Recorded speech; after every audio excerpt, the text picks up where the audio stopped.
బయట ఉండేటువంటి ఆ మారేడు చెట్టు దగ్గరికి వెళ్ళి ఒక్క దళం చాలు, అది కోసి నా దగ్గర పెట్టండి. ఏకబిల్వం శివార్పణం. ఇంకో రహస్యం చెప్తాను వినండి జాగ్రత్తగా. ఆగమశాస్త్రంలో మీరు ఏదైనా సరే ఒక పువ్వు పెట్టకూడదు, ఏదైనా ఒక అగరబత్తి వెలిగించకూడదు, ఏదైనా ఒక కర్పూర బిళ్ళ పెట్టకూడదు, ఏదైనా ఒక అరటికాయ నైవేద్యం పెట్టకూడదు. ఏకం నా, ఏది ఒకటి పెట్టకూడదు.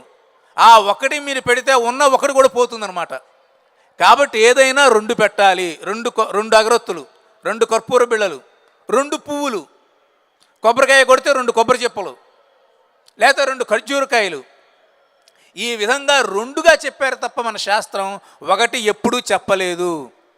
కాబట్టి మీరు దేవతారాధన చేసేటప్పుడు కానీ, ఆలయాలకు వెళ్ళినప్పుడు కానీ, మీ ఇంట్లో కానీ మీరు ఏ పూజ ఏ పని చేసినా సరే 1 పెట్టవద్దు.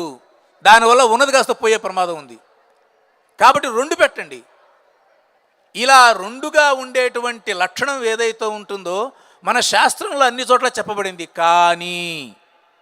కానీ మారేడాకు మాత్రం 1 పెడితే చాలట. 2 అక్కర్లా, 3 అక్కర్లా.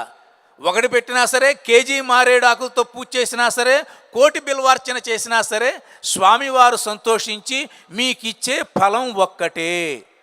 ఇది మారేడాకుల్లో ఉండేటువంటి రహస్యం.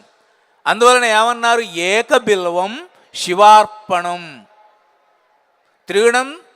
త్రిగుణాకారం త్రినేత్రం చ త్రయాయుధం త్రిజన్మ పాప సంహారం ఏకబిల్వం శివార్పణం. 1 బిల్వం, 1 మారేడాకు ఇస్తే అన్నాడు కదా. బిల్వద్వయం, బిల్వత్రయం, బిల్వ చతుర్థం అని అనలేదుగా. కాబట్టి ఈ రహస్యాన్ని మీరు గుర్తుపెట్టుకుని మారేడాకులు దొరకడం కూడా పెద్ద కష్టమేం కాదు.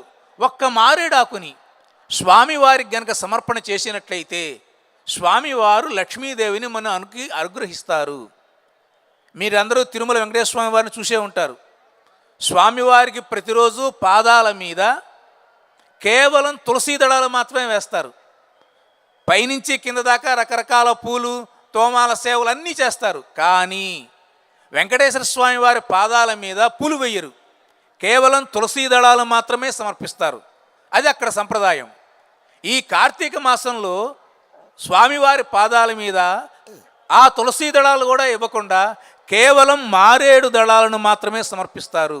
ఇది రహస్యం. కార్తీక మాసంలో శివునికి బిల్వార్చన ఎంత ఇష్టమో తిరుమలలో ఉండేటువంటి వెంకటేశ్వర స్వామి వారికి కూడా అంతే ఇష్టం.